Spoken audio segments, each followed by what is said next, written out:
자, 그 다음에 이제 두 번째 문제인데, 두 번째는 상환에 대한 문제입니다. 상환이라고 하는 것은 우리가 어떤 돈을 빌렸을 때 그 돈을 한꺼번에 갚는 게 아니고 그 물건을 어떻게 해서 갚느냐? 일정한 금액씩 매번 어떤 기간 동안 매해 같은 금액씩 갚아 나간다라고 생각하는 거예요.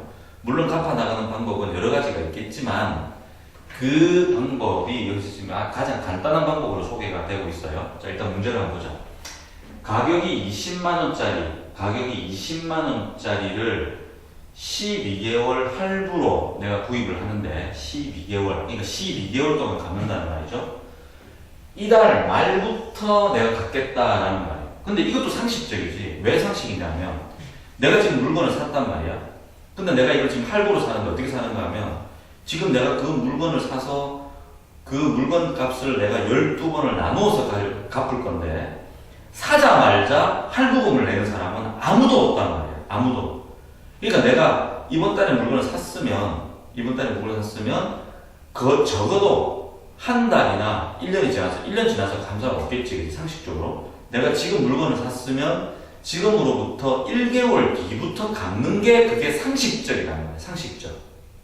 아셨죠? 이걸 뭐 기말불로 풀어야 된다면 그런 말이 없어도 상식적으로 내가 지금 물건을 샀으면 갚아 나가는 기간은 그 다음 달부터 갚아 나가는 것이 상식적이라는 거예요. 그래서 이렇게 됐다. 자, 여기에 지금 물건을 샀습니다. 여기에 지금 물건을 샀어. 지금 이 시점에서 물건을 구입했단 말이에요. 얼마짜리를 구입했냐? 20만원짜리를 구입을 한 거죠. 그러고 나서 갚아 나가는 거는 여기서부터 갚아 나가는 거예요. 그러니까 돈을 갚아 나가는 거니까 상환 1회가 돼요. 1회의 돈을 넣고 여기가 2회, 3회, 4회, 땡땡땡 그 다음에 뭐 11회, 12회 이렇게 됐다고 합시다. 여기 지금 상환 1회고 여기가 1회, 여기가 상환 12회가 됐다고 합시다. 알았지? 여기가 첫 번째 넣은 돈, 여기가 첫 번째 넣은 돈, 그 다음에 여기가 두 번째 넣은 돈이래요. 여기 12번째 넣은 돈이래요. 여기가. 그래서 내가 물건을 지금 여기서 이제 구입을 했는데, 한 달 뒤에, 알았죠? 한 달 후에 상환을 해 나가기 시작하는데, 이때부터 내가 어떤 돈을 넣는데, 그 돈을 어떻게 하자? 일정하게 갚아 나가고 싶단 말이야. 일정하게. 그래서 그 돈을 얼마인지 모르니까 얘를 X1이라고 이렇게 하자. X1을 갚아 나간다. 자, 그러면 지금부터 선생님 하는 얘기 잘 들으세요. 물건을 판 사람은 지금 말이야 20만원짜리 팔았단 말이야. 그럼 그 돈을 내가 지금 받았냐? 받지 못했잖아. 그 물건 값을 내가 지금 받지 못했잖아. 그러면 어떤 관계가 성립하는가 하면 내가 물건을 지금 판 상태에서는 나는 돈을 못 받았으니까 돈을 얼마 받아야 되지? 20만원을 받았는데 소비자는 20만원짜리 물건을 가져갔단 말이야. 그러니까 무슨 관계가 성립이 되냐? 내가 물건을 20만원짜리 팔면서 그 돈을 다 안 받았기 때문에 상인의 입장에서는 소비자에게 20만원을 어떻게 빌려준 상태가 됩니다. 무슨 말인지 알겠지? 내가 지금 물건을 20만원짜리 팔았습니다. 소비자는 그 물건을 가져갔어. 나는 돈을 안 받았어. 그럼 내가 받아야 될 돈이 얼마냐면 20만원이라는 돈을 받아야 된다. 그러니까 상인의 입장에서 보면 그 돈은 내가 소비자에게 빌려준 입장이 된다. 그럼 나는 돈을 빌려줬다. 돈을 빌려줬다고? 그럼 봐. 지금 여기에서 지금 20만 원을 빌려준 입장이 된다고. 그런데 그 사람은, 물건을 산 사람은 다음 달부터 해서 몇 번 동안 12번에 걸쳐서 그 돈을 갚으려고 한단 말이야. 그런데 일단 갚는 건 생각하지 말고 상인의 입장에서 보면 그 돈은 얼마 동안 빌려준 돈이 되는가 하면 여기까지가 한 달, 그지? 한 달, 여기까지가 2달, 상환 이해할 때가 2달, 3달, 4달, 땡땡땡땡 해서 여기 상환 12회가 되면 몇 달 동안, 다시 상환 1회 할 때까지가 한 달 빌려준 거고 상환 2회 할 때까지가 2달 빌려준 거니까 상환 12회 할 동안에 이 상인의 입장에서 빌려준 돈은 12개월 동안 빌려준 돈이 된단 말이야. 그걸 여러분들이 따질 수 있어야 돼. 상인의 입장에서는 다음 달부터 한 달, 2달, 땡땡땡땡 해서 여기까지가 12개월 동안 돈을 빌려준 셈이 된다. 그러니까 내가 빌려준 돈이 12개월 동안 소비자한테 있으면 이자를 받아야 될 거 아니야. 이자를 12개월 동안의 이자. 그러면 그 돈을 어떻게 계산하기로 했어요? 복리로 계산하기로 했다. 그러니까 상인의 입장에서 보면 내가 그 소비자한테 돈을 빌려줬으니까 이 입장을 내가 그 20만 원을 은행에다가 12개월 동안 넣어놔서 거기에 대한 이자를 내가 다 받는다. 이런 입장하고 똑같은 거예요. 그러니까 상인의 입장에서는 20만 원 여기다 쓸게요. 20만 원 곱하기 지금 복리로 계산한다고 했으니까 1 플러스 이율은 어떻게 하기로 했어? 1.5%로 하기로 했으니까 0.02로 0.0이지 0.015 만큼의 이율을 해서 몇 개월 동안? 12개월 동안 내가 12번의 개월에 따라서 내가 이자를 받는 그런 금액을 내가 받아야 된다.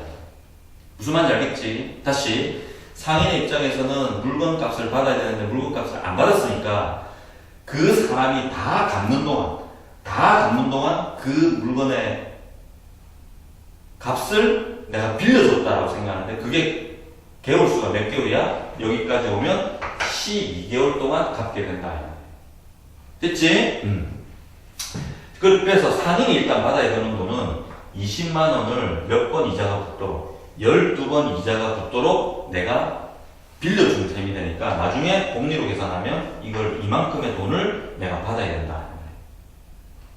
여기까지 이해가 돼야 돼. 여기까지. 자, 그러면 이제 물건을 산 사람은 여기 20만 원짜리 물건을 가져와 가지고 지금부터 이제 돈을 갚을 건데 일정한 돈을 갚을 거라고. 일정한 돈을. 그래서 상인한테 맨 처음에 한 달 있다가 X1을 줬다. X1을. 그러면 지금 이런 관계가 생긴다고. 상인의 입장에서도 12개월 동안 돈을 20만 원 빌려줬는데 그걸 지금 복리로 받아 처먹고 있잖아. 지금 복리로 받아 처먹을 거잖아. 그러니까 소비자의 입장에서 한 달 뒤에 준 이 돈, 상인한테 이 준 돈도 몇 개월 있어야 이게 상환이 완료가 되는가 하면 이때가 되어야 상환이 완료가 되는 거잖아요. 상환이 완료가 되는 거잖아요.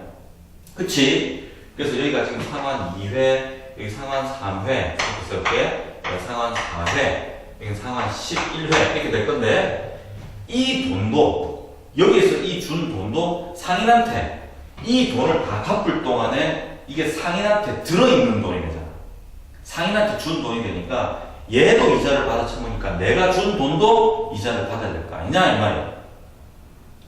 상환이라고 하는 것이 완전히 끝날 때까지 서로 돈을 주는데 그 돈은 그 관계가 끝날 때까지 계속 이자가 붙는다. 그러면 여기에 준 이 X1이라고 하는 이 돈은 상인한테 가서 이자가 붙고 있어야 된다. 상환이 덜 끝났으니까. 그래서 여기서 준 이 돈은 몇 회 이자가 붙는지 한번 보자. 상환 1회에서 2회가 될 때 1회 이자가 붙고 3회가 될 때 2번 이자가 붙고 4회가 될 때 3번 이자가 붙으니까 요거보다 한계가 작은 거잖아. 그런 걸 여러분들이 세야 된단 말이에요. 그럼 12회가 되면 12회 돈을 갚을 때가 되면 여기에 준 이 돈은 몇 회 이자가 붙는 거예요? 그렇지. 11번 이자가 붙는 거야. 그러면 이 돈도 똑같이 복리 적용을 해야 되니까 이 돈은 x 곱하기 1 플러스 0.025에 11번 이자가 붙는 돈이 된다. 그러면 상환 2회 때 준 x1이라는 돈이 있겠지. 이 돈은 몇 번 이자가 붙겠어요? 여기서부터 시작하니까 얘보다 한 번이 적을 거잖아. 그러면 x 해서 1 플러스 0.025의 10제곱 이렇게 될 거다. 됐지? 그 다음에 3회째 준 돈 x1은 여기에 가서 이 돈은 x 곱하기 1 플러스 0.025에 한 번 더 작으니까 9번 이자가 붙게 된다. 그럼 땡땡땡 가서 제일 마지막에 상환 12회 때 준 이 돈 x1은 x1 있잖아. 이 x1은 이자가 얼마 붙냐? 얘는 이자가 안 붙지. 왜 이자가 안 붙냐? 내가 지금 맨 마지막 돈을 상인한테 주었잖아요. 그러면 상인한테 주면서 야 이거 니 한 달 이자 받아 먹어라. 그럼 말이 안 되잖아. 이때 내가 모든 돈을 다 상환하기로 했기 때문에 맨 마지막에 주는 저 x1은 그 x1 자 12번째 돈이다 이러면서 상인한테 딱 주면 그때 상환 관계가 끝이 난다. 그러니까 맨 마지막에 준 이 돈은 이자가 붙어요? 안 붙어요? 이자가 안 붙는다. 상인한테. 왜? 맨 마지막에 주는 돈 이 x1은 주자 말자 상환 관계가 끝이 난다. 그래서 이 돈은 이자가 붙지 않고 그냥 x1이다. 그래서 소비자의 입장에서 상인한테 12번 12회에 걸친 이 돈의 모든 합계가 상인이 받아야 되는 이 돈의 합계하고 같아야지 둘이가 쌤 되는 거잖아. 쌤이 되는 거야. 이해가 안 되시면 계속 리와인드해서 그 의미를 들으세요. 도저히 안 된다 그러면 선생님한테 다시 묻고. 그래서 나는 소비자 입장에서는 이 돈의 합계가 상인이 원래 12개월 동안 빌려준 이 돈의 합계와 같아야 되니까 얘를 다 더해야 되는데 얘를 더하려고 보니까 이게 무슨 수열이다? 이게 바로 등비 수열이 들어요. 하나만 더 적어보면 11번째 준 X라는 이 돈은 맨 마지막이니까 여기까지가 이자가 붙겠죠. 한 번 이자가 붙는다고. 그래서 얘는 X 곱하기 1 플러스 0.025의 몇 제곱? 얘는 1제곱 이렇게 되는 거예요. 중간에 땡땡땡 이렇게 있겠지, 그치? 그래서 이걸 지금 전부 다 더하고 싶다. 다 더하는데 여기를 첫 번째 항으로 해서 얘를 딱 더하면 되니까 이때 공비가 어떻게 되냐? x에서 1 플러스 0.015가 곱해졌고 그 위에는 또 2제곱이 되고 할 테니까 얘가 뭐가 된다? 얘가 공비가 됐다. 그래서 여기서는 첫 번째 항이 x로 잡으면 공비는 1.015가 바로 공비가 된다. 그래서 이 등비 수열의 합을 다 더할 거다라는 거예요. 그러면 계산하면 어떻게 되죠? 공비 R-1 돼야 되니까 1.025 마이너스 1분의 첫 번째 항은 x1으로 하기로 했으니까 x 곱하기 1.025의 이 개수는 몇 번이에요? 상환을 12번에 걸쳐서 했으니까 12개가 될 거라고 돼. 그래서 12제곱 빼기 1 해서 이 계산을 여러분들 하시는데 이 돈은 상인이 12개월 동안 빌려준 돈이고 이것은 소비자가 상인에게 매달 얼마씩 줘서 상인한테서 적립한 금액의 합계라고 해요. 그래서 얘의 돈이 두 개가 같아야 된다 이 말이에요. 그래서 이거 계산을 하면 매달 얼마를 갚아야 되나요? 라고 하는 이 계산이 나오게 된다는 거예요. 됐지? 그래서 여기에 대한 자세한 그 값들에 대한 것은 1.015의 12제곱은 뭐 1점이다. 얘가 뭐라고 이게? 1점이다 라는 값이 나와 있으니까 여러분들이 직접 계산을 하시면 알 수 있다는 거예요. 되셨어요? 그래서 이것이 상환에 대한 원리고 상인의 입장에서는 왕창 돈을 빌려주는 셈이 되는 거고 소비자의 입장에서는 돈을 찔끔찔끔 주는데 이것도 마찬가지로 소비자가 상인에게 그 돈을 주어서 적립시켜가지고 그 모든 이자의 합계하고 상인이 왕창 빌려준 돈의 원래 합계 소비자가 찔끔찔끔 적금을 시켜서 합한 그 금액이 같아야 된다. 그래서 이 x의 값을 우리가 계산을 하시면 된다. 됐습니까? 이것이 바로 상환이고 다음에 하게 될 그 연금의 평가라고 하는 것은 상환하고 똑같은 거니까 그거에 대한 이해를 하면 더 좀 빨리 푸실 수 있겠습니다.